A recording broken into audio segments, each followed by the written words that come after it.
Hello, this is Daryl here, sending love as always. Thank you for tuning in. I just want to say if you like this interview, you can check our website for companion workbooks, action guides, tools, checklists, templates, and show notes with links for everything mentioned on the call. Just visit bestbusinesscoach.ca. That's best, B-E-S-T, businesscoach.ca. Enjoy. Hello, everyone. Thank you for joining us. My name is Daryl Urbanski, your host as always. And today we are joined by journalist, lecturer, historian, and founder of the Canadian Patriot Review, Matthew Ehret. And his work has been featured in a lot of different publications from Global Times, Strategic Culture Foundation, 21st Century Science and Technology, Los Angeles Review of Books, Zero Hedge, on and on and on. He's a regular on Rogue News, One News Network, and Tactical Talk. And in 2019, he authored the 3-volume Untold History of Canada series. And he recently co-founded the Montreal-based nonprofit Rising Tide Foundation. Its focus is to promote humanist education and intercultural dialogue. So I first saw him during the grandjury.net trials, and I loved his insights and how well researched he was. And so I've asked him to join us here today to help us understand the historical background of the times we find ourselves in, and hopefully see how we as business owners can help direct where the world is going. So Matthew, thank you so much for joining us, my friend. How are you doing?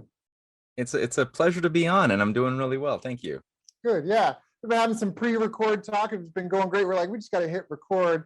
But Matthew, before we get into any of that stuff we were already talking about, how did you get on this path you're on now? Like, is this like the family interest? Is this your own? Like, how did you even get in? Because you've really hit some deep nerves on some really relevant issues. And where does that come from? I guess, in a summary way, that's appropriate. A few words of my own background. So I myself have an arts background of all things, so I was actually in film, media, film, animation in university, and I found myself doing some research on a documentary at one point that involves digging into the story of 9/11, which involved also stumbling, as many people do, upon alternative narratives, which persuaded me that what I was being told was a crock of shit, and put me on a different path of exploring what was really going on. And obviously that's a popular gateway I've noticed for a lot of people who just sort of like woke up. The 9/11 jolt was a big one. And, it wasn't long before, you encounter that there's a broader historical story than the one you were told in school, or that's popularly believed, which takes you into conspiratorial, and I think the correct way of looking at world history from the standpoint of coherent intentions. And, anybody who says that there's no such thing as conspiracy theories are just pretty much just admitting that they don't believe in causality or ideas that are knowable. That's pretty much all it is, because a conspiracy is just people, for good or for bad. There's bad conspiracies and there's good conspiracies, and it's just people who are more than one or two people getting together with a common intention to achieve something that hasn't happened yet. Big or small. There's small conspiracies where just the act of agreeing with a few friends to meet up to plan a club or to build a house, that's a sort of low-level conspiracy. The more power you have, the more you can have more elaborate forms of action. And at the upper echelons of history, you've always had elites striving to achieve desires that are increasingly transgenerational. And when you take that into consideration, things come into focus and they start fitting in a cohesive tapestry a lot better. You get better sense of what was the American Revolution all about. Why did every 8 American presidents who died in office, what were they doing? Was there a common thread between the death of, I'll list them here, fine. The death of William Harrison in 1840, Zachary Taylor in 1851, Lincoln 1865, of Garfield, then McKinley in 1901, of Warren Harding in 1923, Franklin Roosevelt in 1945, who never had an autopsy, JFK, his brother Bobby, who was going to become president. Is there something common that they're all activating, a certain policy internally, domestically, as well as foreign policy, that they're all tapping into that has something to do with the Constitution? Because there is. And so when you start getting that sense, then not only do you have a sense of what are, that was, for me at least, my experience. I started getting a sense of, okay, well, what was the meaning of the Federal Reserve, right? We know the bad things have now a deeper meaning and a context. What about and the Federal Reserve was a bit of a coup d'etat. What happened after Bobby Kennedy was killed and Kissinger removed the dollar, or Kissinger George Shultz came in with a trilateral commission under Nixon and then Carter, and removed the dollar from the gold reserve standard, right? The fixed exchange rate in 1971, which created a new type of paradigm of banking and finance that was never seen before that time, of worshiping money, thinking myopically, living in a consumeristic sort of hedonistic ethic instead of being a producer society, which we once were. That whole idea of deregulating everything according to a new type of consumer society cult became what took over the minds and morals of our economy, which led for 50 years now up until the present into a total self-destruction, right? So people say, oh, globalization failed. It promised world cooperation and prosperity and free enterprise, and as it happened, the opposite occurred. There's been more poverty. The U.S. infrastructure has atrophied. We've outsourced our industries, our manufacturing that we once had are all gone. We've become addicted to cheap labor and sweatshops that are doing the things we used to do at high tech now for low labor and low pay. And now we've got, instead of an economy, we have this giant multi-headed, too big to fail hydra telling governments that you have to bail us out by printing infinite hyperinflationary money to keep us from collapsing because we're too big to fail. And a giant bubble, which used to be the economy, now it's just this big derivatives fueled speculative behemoth of what is $1+ quadrillion of fictitious capital, which is a time bomb. It's not an economy. And that is what is being pinpricked right now, as all bubbles will inevitably pop. The question now is, what will be the new economic architecture? And you asked me about myself. So just to say, that was sort of a quick set of discoveries that sort of hit me over the course of a few years from 2003 until 2006. And I began to get a little bit more politically active with an organization that had a branch in Montreal, which is where I was based, called the Schiller Institute. And I started working with them, setting up diplomatic conferences and seminars to sort of try to organize for a variety of policies that I liked. And I still do think that they could work. I don't know if there's the political will to do them, but certain things like, declaring a debt jubilee, utilizing the nation, the power of sovereign nation states to declare that the unpayable debts are unpayable. Emit national banking. So start utilizing the Bank of Canada to emit credit for the development of our infrastructure the way we used to, but we don't anymore. So I started doing things like that. And there was a vacuum. So the organization itself was US based. I was affiliated with the recently deceased American economist named Lyndon LaRouche. He died in 2019 at the age of 96.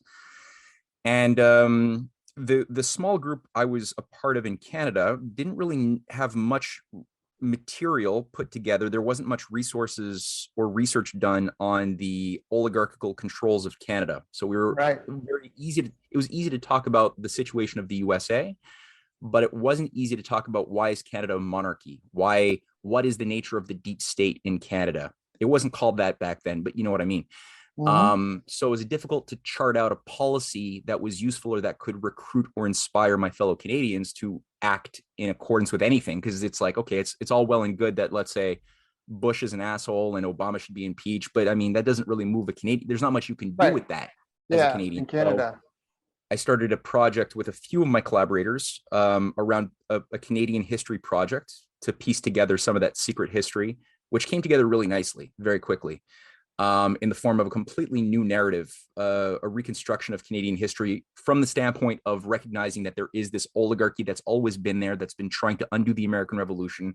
And from that standpoint, we were able to answer such questions like, why is it that Canada, or at the time Quebec in 1776, failed to accept the Benjamin Franklin challenge to be the 14th member of the 13 colonies declaring independence?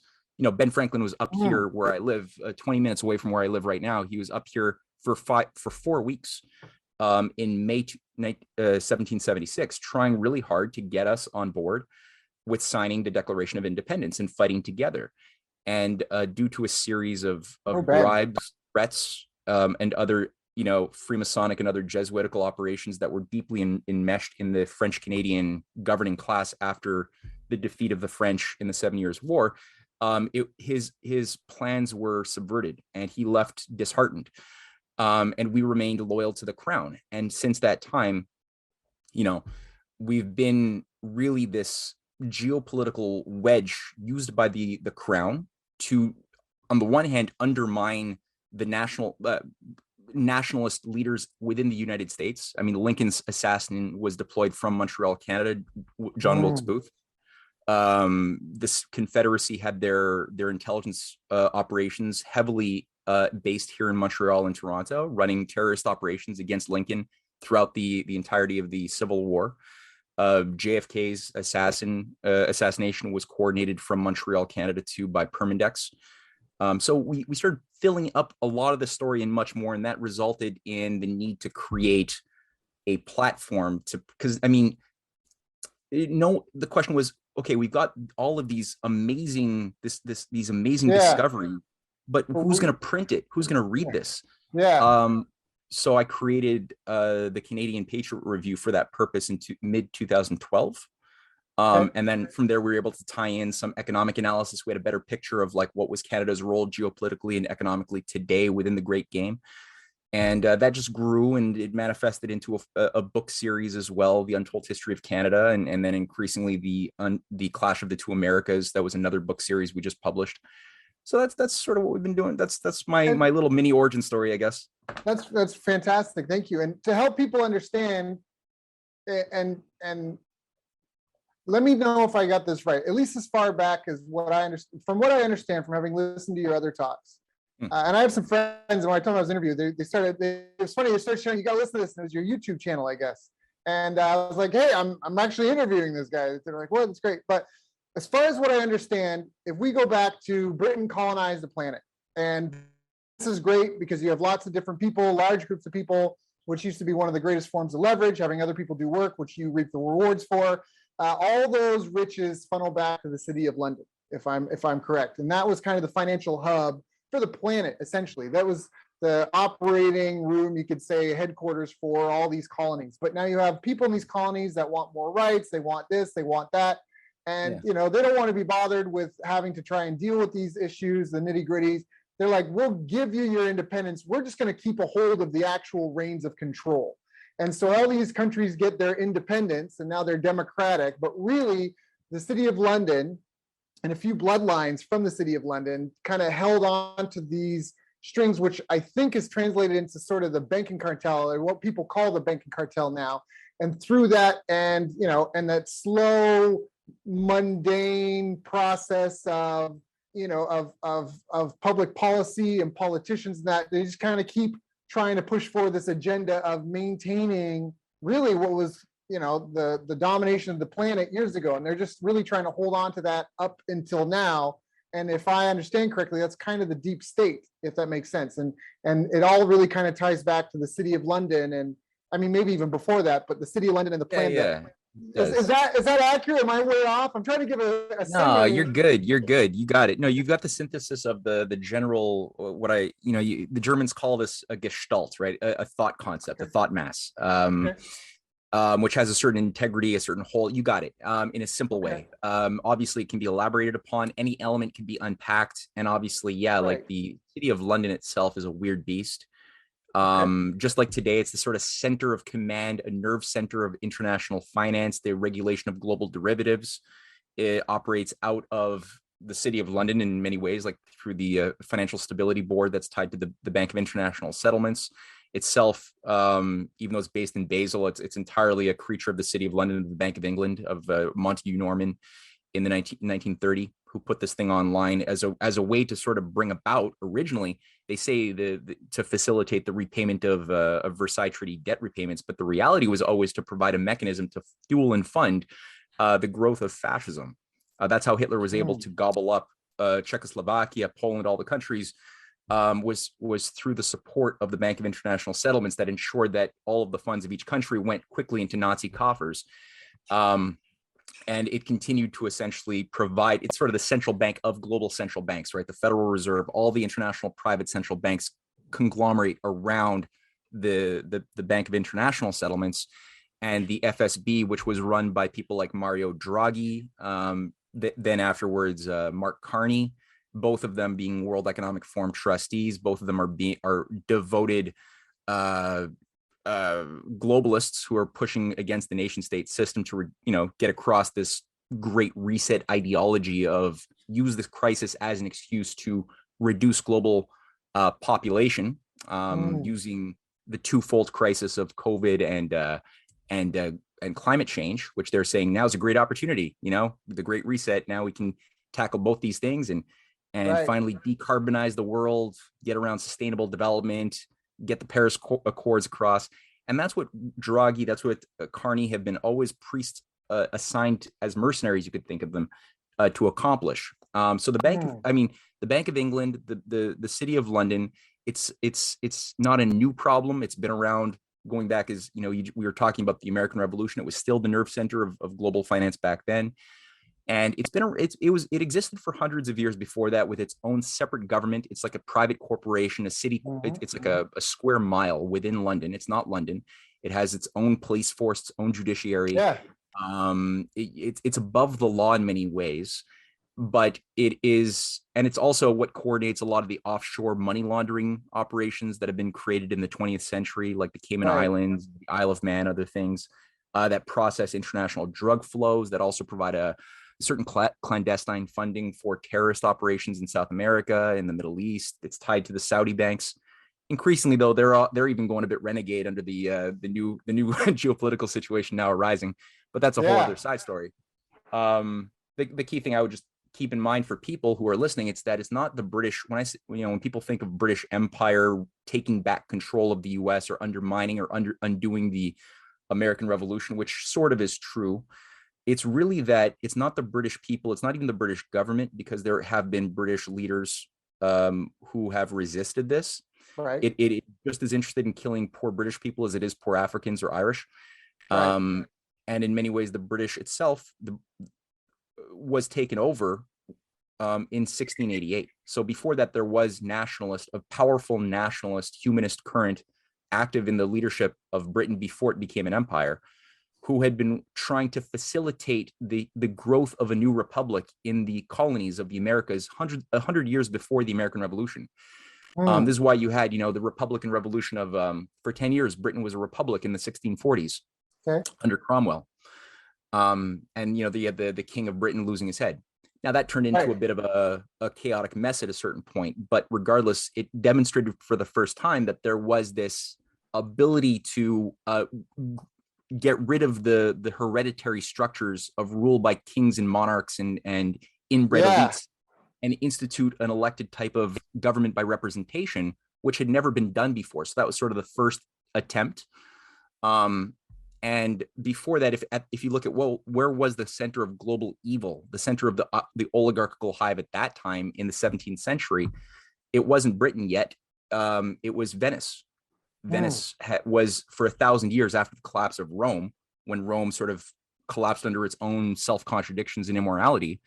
The ruling families, the ruling oligarchy, migrated to and reconstructed their operations in the lagoons of Venice, which again, from like the 6th century, early 7th century, all the way up until the 15th, 16th, 1700s, was a center command point of international maritime trade, international choke points, this little city-state of Venice, center of evil.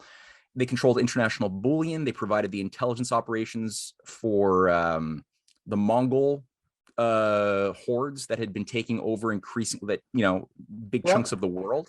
The Venetian traders were the only groups that were allowed to have trading authorization through Mongol-controlled territory. And they weren't doing that for free. They were doing that because they're in exchange for vital intelligence, because they ran a Freemasonic-styled intelligence operation embedded through all of the courts of Europe. They had all of the best psychological profiles of kings, of dukes, of courtiers, weak points in different cities that they were able to centralize and deploy to their end. And one of the rules of the Venetian Empire is a rule called tertius gaudens, the third that gains.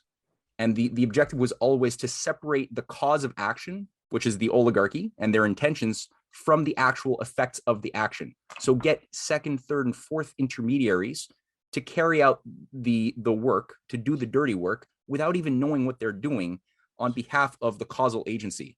So the more degrees of the rule? What's the rule called? This is a technique called tertius gaudens, the third that wins. The third that wins. So it's having, it's almost like a mafia thing where it's not, like it's like it's two levels removed from you. Like you can't be connected to that because you're not involved. You're walking your dog. It's like American Gangster, Denzel Washington kind of thing. Like he's walking his dog and going to church, but he's actually the commander of all this nefarious stuff that's happening going on. Exactly. And that's a simplistic form of the model that's been deployed. And that's the way the oligarchy works. They want their imprint, their own, the way that they organize themselves is what is imprinted on everything that they're influencing in the system, all the way down to your local thug, and high school dysfunctionality in the cafeteria, and like little mini local gangs and cliques, which is really what is what is operating in all of the inner cities of the world.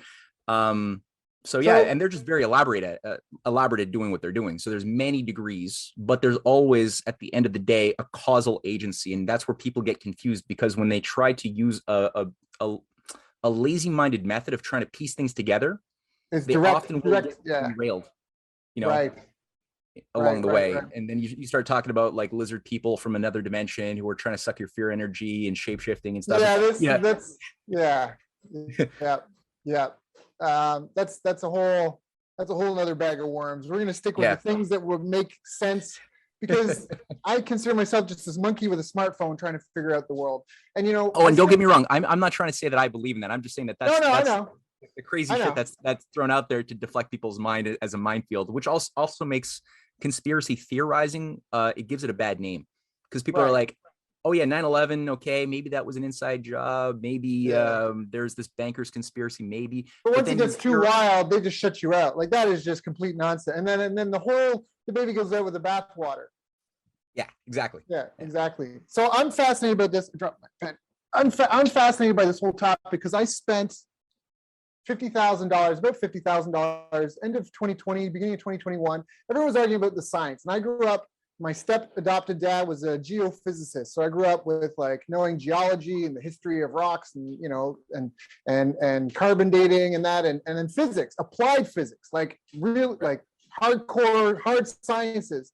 I was debating about masks and lockdowns and vaccines, and so I always thought, well, what does the science say about business? So I spent $50,000 hiring 7 different research teams to help me do basically a systemic review of the whole body of literature, all the meta-analyses that we could get a hold of, all that stuff. And we came up with 8 critical success factors, but there's actually a 9th.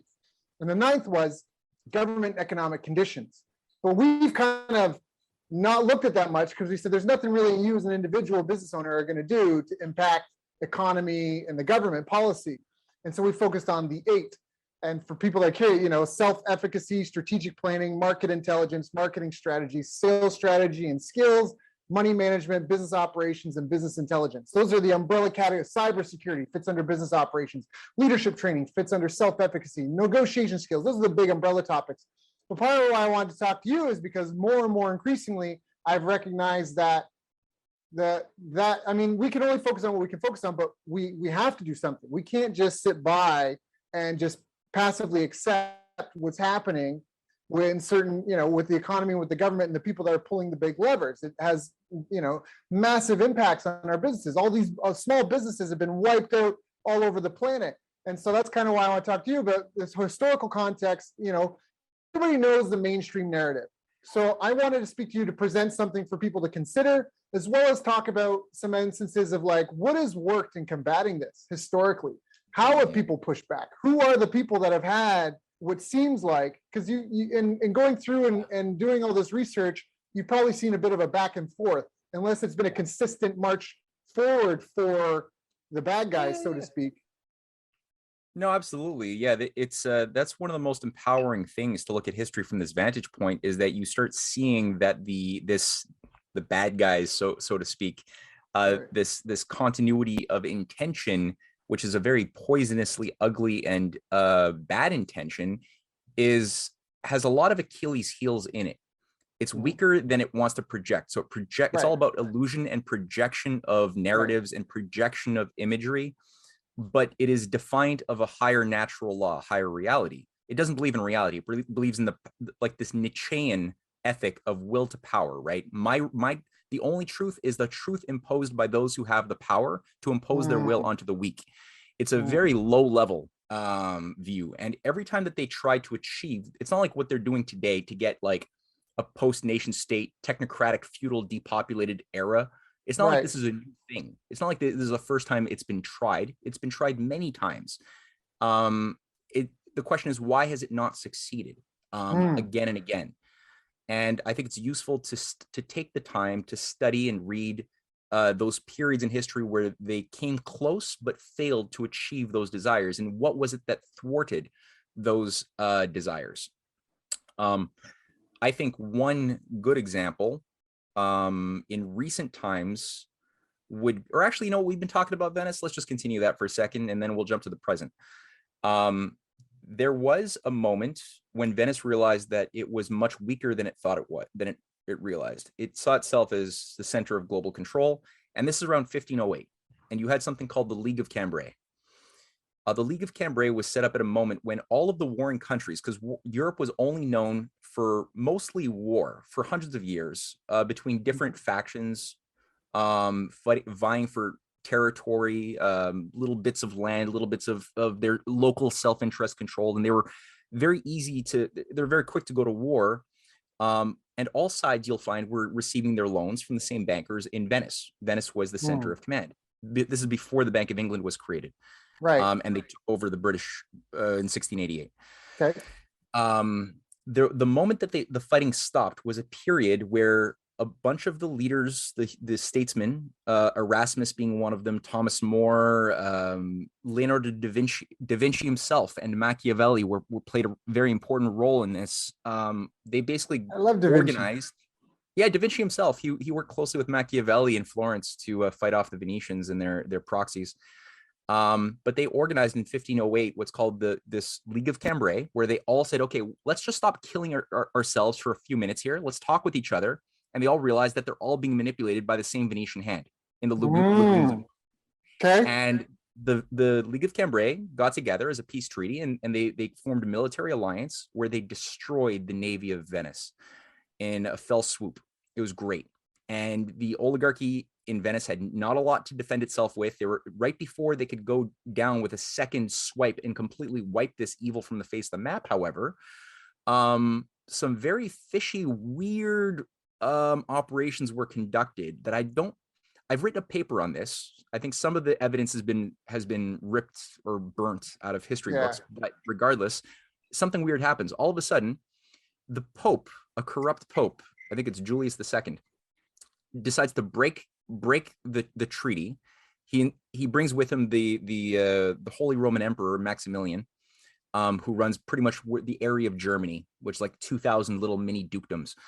He brings that with him, and all of a sudden they have an alliance with Venice, and the whole thing breaks down. And increasingly, they all start declaring war on France and Florence, and everybody all of a sudden is like fighting each other. And Venice is like all of a sudden they've avoided being killed, and they're all of a sudden everybody's trusted ally. 2 years later, and you're like, what the hell happened? Right? And it just shows you how good they were at back channel corruption and backdoor dealings. That really, I mean, it was a wake up call though for them, and it was at that point that you had an attempt to sort of move into a more strategic location, and that became the British. First, it was the Dutch area. The Netherlands were first infested, and there was a sort of migration of the key families and their trusts and banking operations to the Netherlands. Okay. And they created the world's first official private central bank called the Bank of Amsterdam in 1609. And then from there was an ongoing effort to then transplant themselves into Britain, which happened about 80 years later. And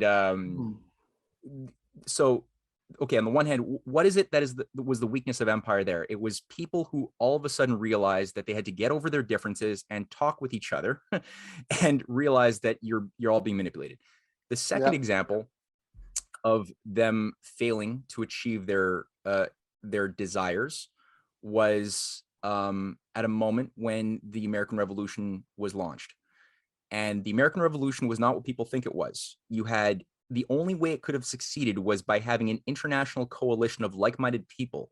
And this includes the leadership of Russia that created the League of Armed Neutrality around Catherine the Great, who worked very closely with Benjamin Franklin through her sister, who headed the Academy of Sciences, Ekaterina Dashkova. And that was what got the League of Armed Neutrality, which guaranteed a flow of arms and goods to the American colonies, and it involved a variety of nations who all realized that they were all being screwed over by the British Empire. You had also Tipu Sultan, who was a Indian Muslim revolutionary in southern India, who was writing letters to the Continental Congress of George Washington saying, we're in this together as brothers. And a win in America is a win for India. And what Tipu Sultan was doing was fighting the British. And in his battle it was a 15-year battle with Hyder Ali, his father, where they fought the British, and they absorbed 20% of the British Navy that was forced to be redirected from the United States into India to try to put down this rebellion. And this is what gave, again, the US revolutionaries the edge that they needed to win. You also had Morocco, the Emperor of Morocco, Sidi Mohammed, organized a treaty with the rebellious Americans to protect them from Barbary pirates that were working with the British Empire. And also, I obviously I shouldn't have to mention, but you had the French, the Polish, Marquis de Lafayette, who were all working with the United States because they knew that if it was successful in the US, then you could have this new type of society based on natural law replicate itself in France first, which was the biggest hotbed of republicanism. And if it was successful in France, then it could be replicated in Poland, in Spain, in Prussia, in other parts in Vienna, where you had similar Republican-minded revolutionaries, people like Beethoven, Schiller. They were all of this view that humankind was destined for living in a brotherhood of cooperation that would transcend the limitations of this Hobbesian age of each against all, which had dominated society for thousands of years. Yeah, it was beautiful, but it was subverted. It was turned into a bloodbath. So when it was finally attempted in France, it failed to achieve what the U.S. 13 colonies were able to do, and that was largely, this is a chapter in my book on the two Americas. It was largely because of British Freemasonic operations, a bunch of, I make the point that the French Revolution was soon turned into a color revolution, and all of Benjamin Franklin's collaborators, like Jean-Sylvain Bailly, the mayor of Paris, who was the leader of the l'Assemblée Nationale that declared a sort of a constitutional republic for France. His head was cut off. All of the leading scientists and statesmen who had really been the only ones qualified to lead that rebellion all had the mob turn on them. And because all of a sudden the mob was convinced that everybody who is rich is all evil. And this became a battering ram to destroy the real revolutionaries and everybody, la révolution n'a pas besoin des scientifiques. The revolution does not need scientists. So everyone got their heads cut off. There was a big vacuum in leadership. And for 5 years, it was like just infighting until Napoleon, funded by the Rothschilds, was brought in as a fascist solution to fill the vacuum, because the vacuum will always be filled. Right. And from that point on, you had a recipe for 20 years of constant war in Europe that destroyed any potential for Republican movements to exist in that form in Europe. So again, it's history. You got to see it as like, it's not a finished product. The oligarchy often does not get their way, but oftentimes the higher destiny of humankind is subverted from coming into being when it should have. Right. And if anybody wants to go into some more case studies, I won't go into that here right now, but my book, Volume 2 on the Clash of the Two Americas, goes from 1890 until the present, and it looks at these 4 key moments where there were attempts at a new world order in 1919, 1933, 1940, 1945, and the present, and how those 3 moments before today's Great Reset, how they were subverted, why they blew up in the oligarchy's face, why they didn't work. And that's very important to strengthen the mind today, to understand, well, what are the weak places in the system today? Why is it that the oligarchy is so afraid of the rise of this multipolar alliance led by Russia, China, India. Well, India is increasingly jumping on board. Iran is big time on board. And increasingly what we're seeing is like not everybody is in the same ship anymore as it used to be 10 years ago. You got to split. Well, so, that's really become prevalent. I mean, China and India is half the planet right there. And so, I mean, whatever they dictate, that's I love how you almost speak in citations. Like, I love this. You're like, this event at this date. Like, you can, if you transcribe this, you could just hop through and research all those things. And that's part of why I wanted to have you on here, because of that. Because it's not just opinion. It's like, these are historical facts and they line up in this way. And sure, it's open to interpretation, but no one's going to gift you the education you need to take away their money and power. They're not going to be like, by the way, subordinate, here's what you need to know to replace me as your boss. Like, that's just never happened anywhere, right? Unless it's a succession plan. But even then, it's not. Yeah. So I just love this. I love this so much. Go Ben. I didn't know Benjamin Franklin. I knew Benjamin had done great things. You're hitting all my heroes here. So it really sounds like, I mean, obviously spreading the truth, and it sounds like propaganda is like, anybody that's in marketing and advertising has to understand the power of the propaganda, and maybe even work on how do you counter it, because it sounds like, at least from what I heard, I mean, there's back channel corruption that happened, but it also seemed to be really controlling the mind space. That in controlling the mindset of the largest, if you could control the mindset and the beliefs of the population, you could direct them as a mob against your enemies, essentially. And you could rally support. I mean, that's what's happening now, right? Trudeau is trying to rally support for Ukraine, and we're going to defend democracy. Meanwhile, in Canada, right, let's declare an emergency. Let's declare martial law over peaceful protesters. I mean, the hypocrisy is insane. Well, what you're saying there is so important, because the only way this works is to keep people in a state where their minds are so underdeveloped, their identities are so underformed, that their subconscious influences are more powerful. Because the way that all of this Edward Bernays mind space, mind wars type of conditioning works is that it acts on subconscious impulses, fear of the unknown, reward and punishment, a fear of being unliked by popular opinion, right? By your colleagues, your coworkers, your family. And if you could just create a sort of a groupthink, it will put, this is the way the programmers, the behaviorists who are trying to manage the nudging of society into a certain predetermined direction, which is not in our interest, is that their view, they believe that humans will always override their own personal conscience in favor of being liked, in fear of the pressure of what others will think of you if you say something that is out of place. And it often works, but it only works if you don't have true knowledge, which is centered and foundational to a strong sense of self-identity of you in a broader process. If that's shaky, you will tend to go with the masses. Exactly that. You tend to go with the mass. We call that social proof. With the masses. Social proof. I mean, they do that all the time. Testimonials, personal stories. It's a huge influencer. Do like others do type thing. So it really sounds like the only way to combat that is through really helping people have a strong understanding and sense of identity.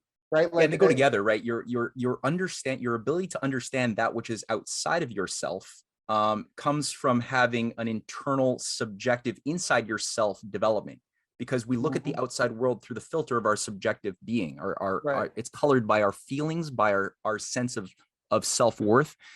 And so that's where, because you wonder, like, well, how is it that somebody can go from a state of ignorance of something into a state of knowledge? It seems like there's like this, is it just this gradual state of like, here I was ignorant, less ignorant, less ignorant, less ignorant. And now I have knowledge in a gradualistic Darwinian way. It's like, no, it never happens that way. There's a process of research. You're hungry, and there's like a eureka moment. If you do it right, there's like this non-linear leap of a flash of insight on different degrees of amplitude, but it's like, oh, it's not gradual. There's a leap. And how is it that you discover that truth that you didn't know How is it that you discover it outside of yourself that you're like, okay, now I recognize it. That's the truth I was looking for when you've never seen it before? You have to have an internal standard to measure it against of something truthful inside yourself that you're like, okay, that measures up with what I've already discovered. There's a certain similar form to how my mind works when it's being healthy, that I'm seeing now outside of me. And I can now judge the wheat from the chaff, accordingly, and build on that. It almost seems like you need the ability to have the luxury of time to do that. I think that's part of where, because of the pandemic and so many people are stuck at home, I think something they didn't anticipate was a lot of really smart people suddenly had extra time on their hands and they weren't distracted by the rat race. And so one of the things that, what do we have in control is really having a big focus on food, water, shelter, stability, security, because now you're not so worried about having this isn't a brag, but I've helped people make millions of dollars. I've never bought a nice fancy car because it just wasn't a value to me. I was really interested in making a lot of money until I remember one day, it's not a lot of money, but I remember the first day I cashed a $25,000 check in my bank account. I went to Jamba Juice, got a smoothie. I went and bought a $20 hat, I bought a $10 hat and a $20 pair of shoes. And I just went home and went about my routine. And what the security of the money was for me was I got rent paid for months, that stability. And I think that, so some of this is talking about that is for people to wake up, for people to be able to separate groupthink from reality and the proof, and just even pay attention.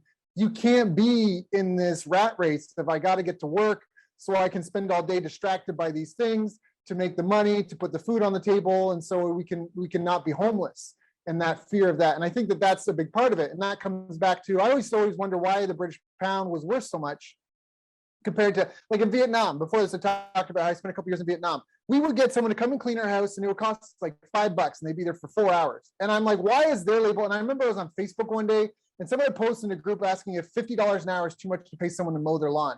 And I was just like, what are you talking about? They're riding a lawnmower. Why is that person's labor worth more than this poor woman's labor here that came here? And why is that? And a lot of it is financial control. If you're limited financially, you can't travel certain places. There's language barriers, but there's also really hard to pass financial barriers. There's a movie Justin Timberlake did, In Time, that really demonstrates that well, where you can't get to certain aspects of society because of financial hurdles, so to speak. You can't afford to go to that nice place.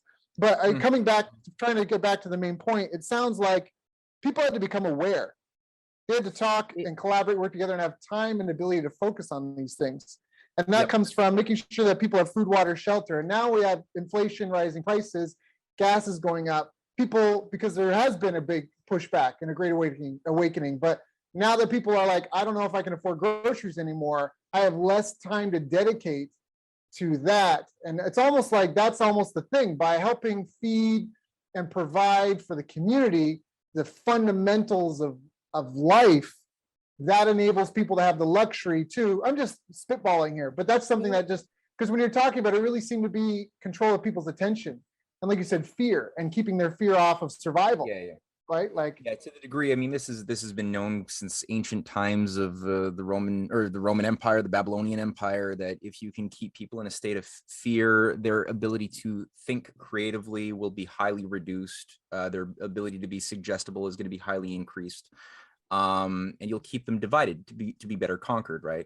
So that's it's been refined, but it's the same fundamental formula.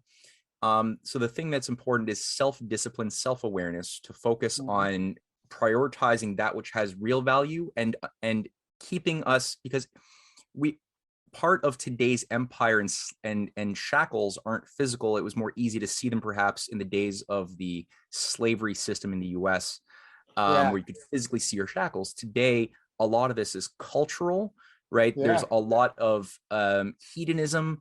There's a lot of forms of ephemeral pleasure placed within our life to try to give us opportunities to escape, because there's a drudgery of living. Most people don't like their jobs, so that's part of living in a fucked up world that's not going anywhere. It's a consumer society cult. We're not building anything that has great value like we used to. So of course, you're being told, okay, adapt and be successful in this insane dysfunctional system and adapt to that. So of course, the fact that people are depressed is not a sign that there's a problem with them.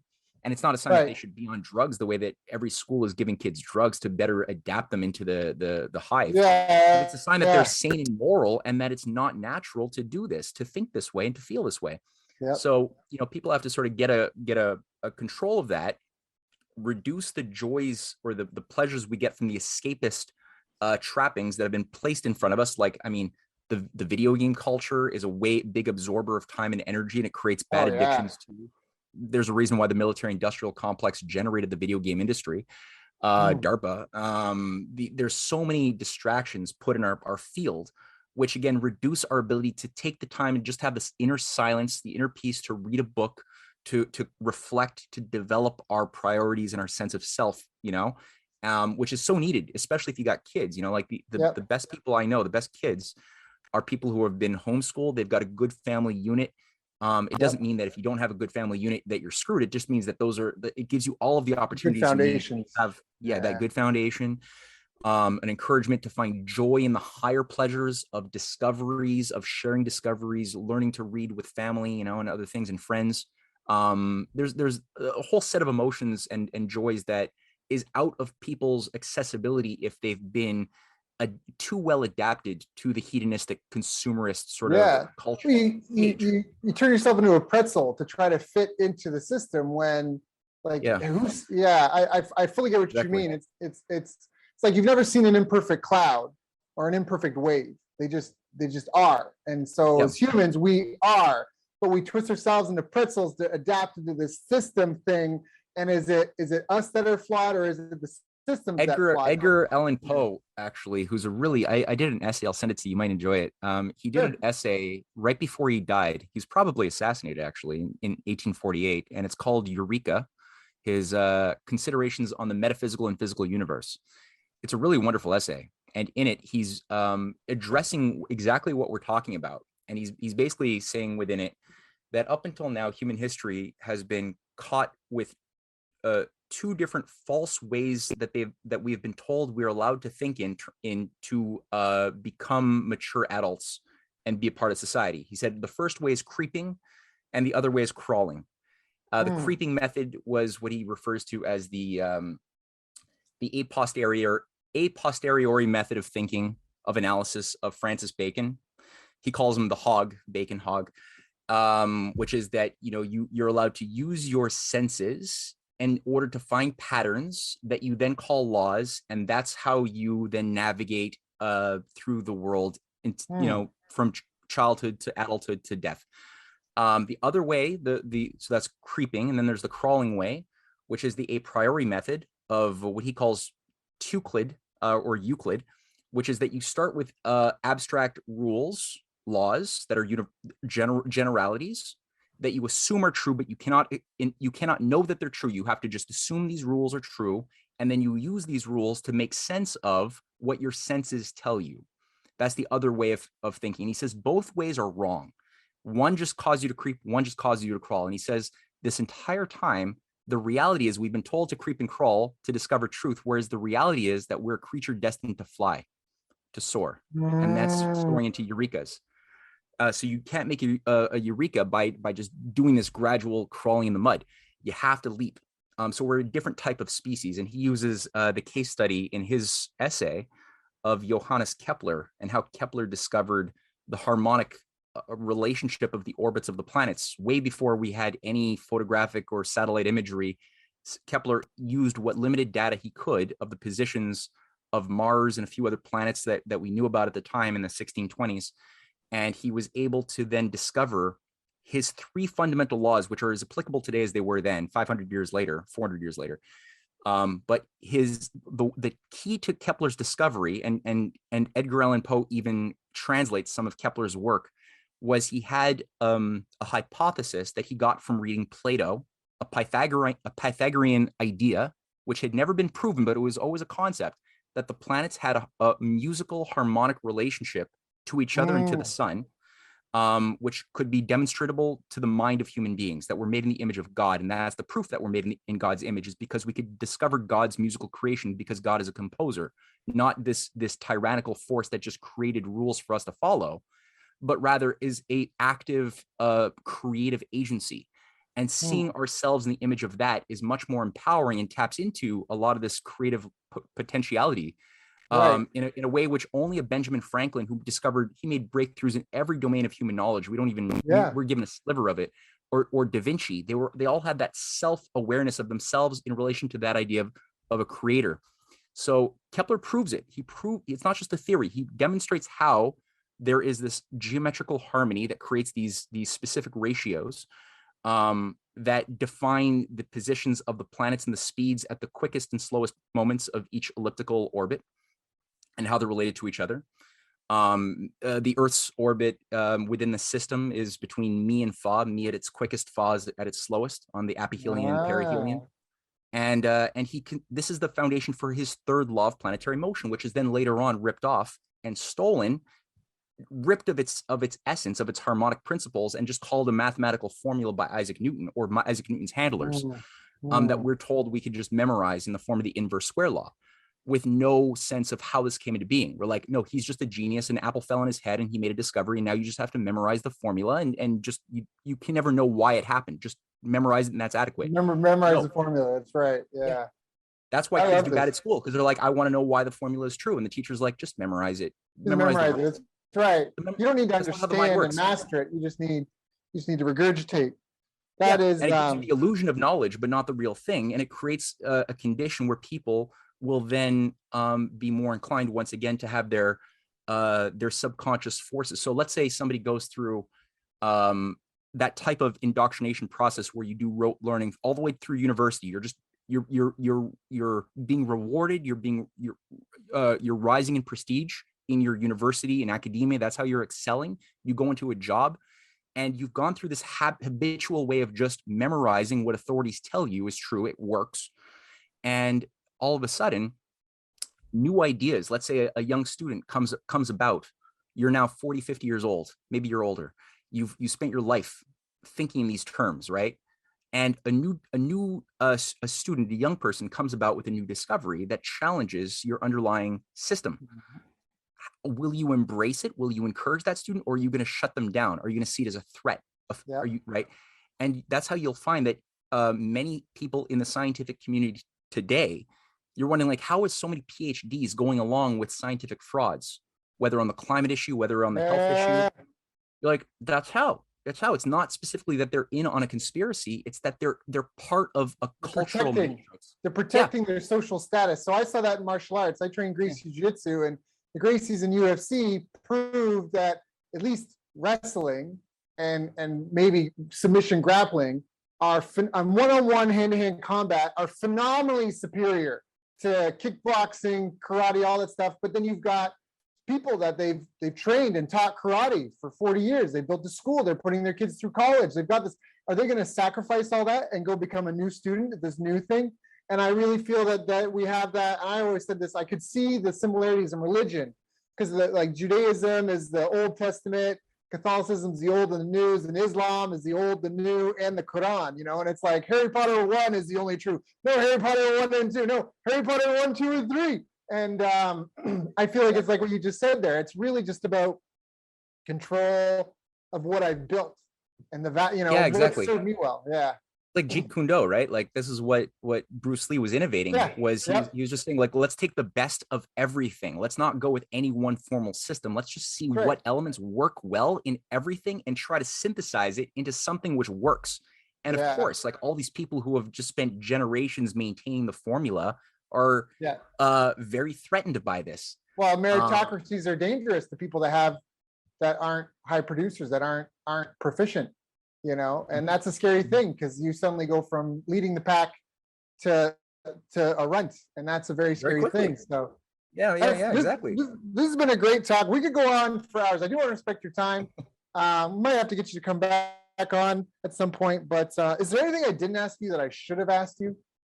Oh man, we could obviously unpack so much stuff, but I guess all that to say, the issue of real economics, as people should take this opportunity of crisis now to realize, is that it's not about how much you consume or how much money you make per se. It's what do you create, and do you have a system that values encouraging the creation of new discoveries in every domain, But not only that, because a new discovery doesn't have immediate value, it takes a while to figure out new ways to create inventions that will give meaning to that new discovery, whether it's in atomic physics, whether it's in electromagnetism, whether it's in health science, whatever, right?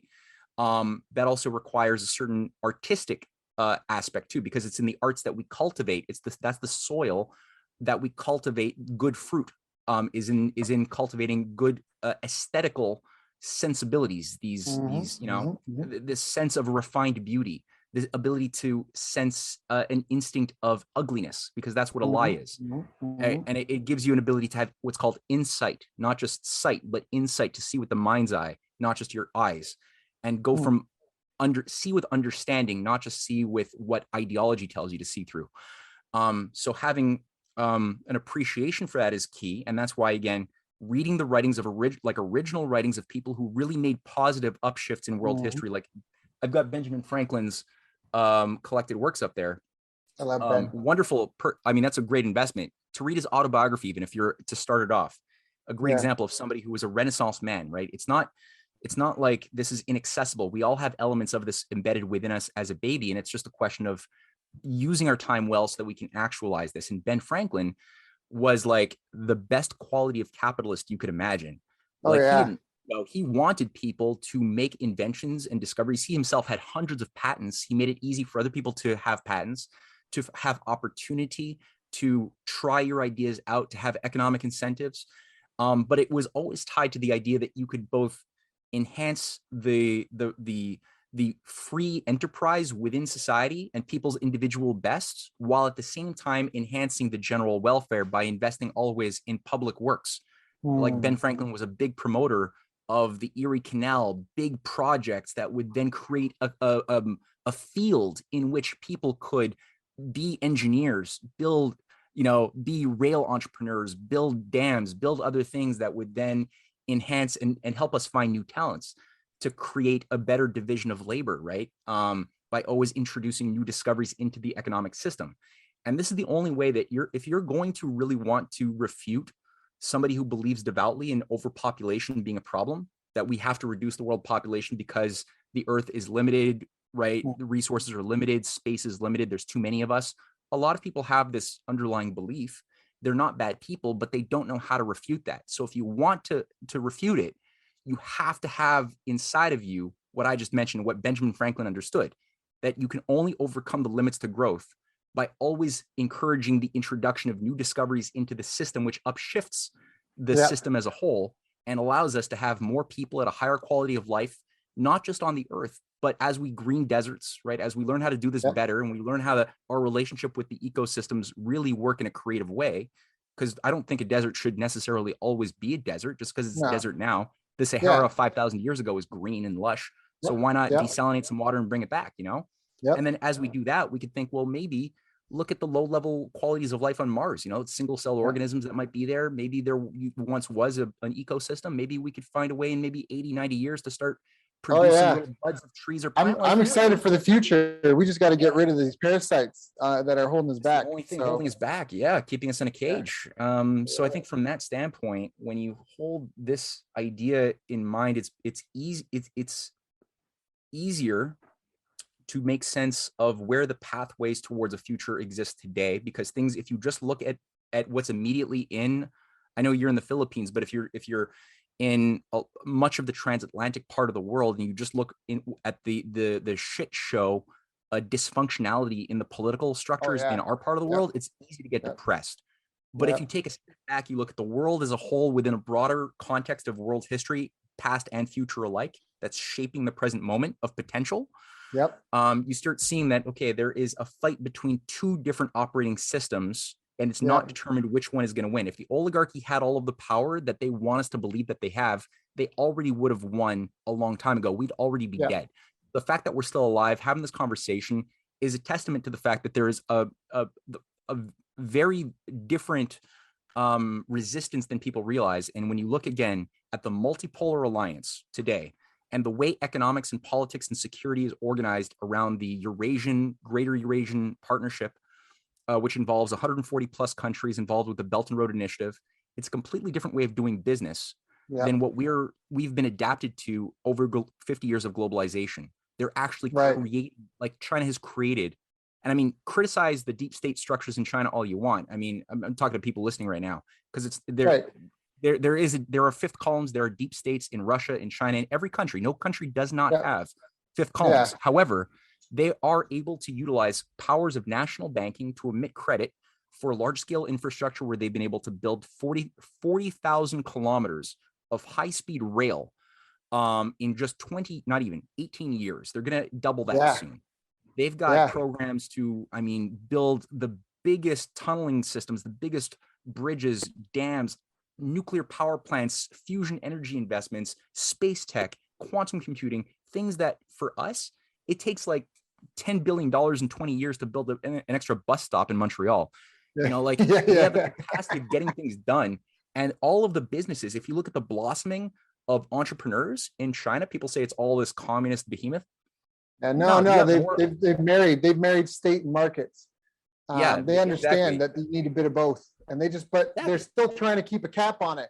And then, anyways, that's a go whole down other the thing. I know, road. but I mean, Yeah, at the end of the day, you know, obviously there's so many things that we talk, but I mean, at the end of the day, there's like, you know, you have people like Jack Ma, they're multi-billionaires, who's kind of like a Bill Gates figure of China, who's a World Economic Forum trustee, who called for an Yeah. economic coup d'etat last year against China. And unlike us, who just let these World Economic Forum ghouls run us, they're trying to actually had a nationalist movement that was able to take this guy out of his position, Yeah. right? Yep. Strip him of a lot of every one of his privileges. All of his statues have been taken down and He's thrown in the garbage. disappeared. Well, I mean, he's living in his mansion, and yeah, I mean, they basically said you're gonna live in your mansion, you're gonna enjoy your swimming pool, and fuck off. Like, just you're not gonna be a player at this point. Like, Right. you could have a couple of $1 billion, and but you're not gonna have any political influence because you just tried to call for an economic coup. No, and George Soros, you know, like they told George Soros, multi-billionaire speculator, sociopath Soros, that you're not allowed to be in our country since 1989. He's not been allowed to set up an operation anywhere in China, whereas here he's running every single element of our culture, our education system, our judiciaries. I mean, it's creepy.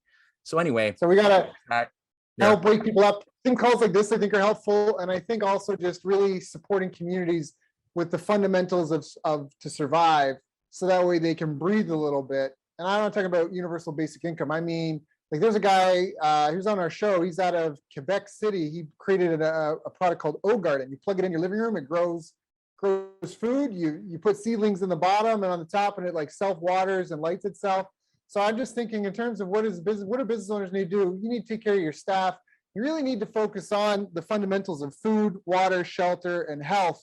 And then once you're not so afraid of those things, now you're able to take on the bigger challenges of the world and help organize. Because if you're just running from paycheck to paycheck, trying to keep the lights on and worried about keeping food on the table, you're not going to be able to organize and have the resources to combat anything. So going back to base principles, that's really, I think, people listening to this call, what are you doing? And if you have a business and you are successful, how can you give back, be involved in the community, create that security for the people around you, to enable more people to become aware and to join this? Because I think that's how we win it and how we keep pushing forward. So, well said.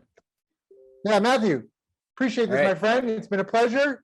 And likewise. Yeah. All right.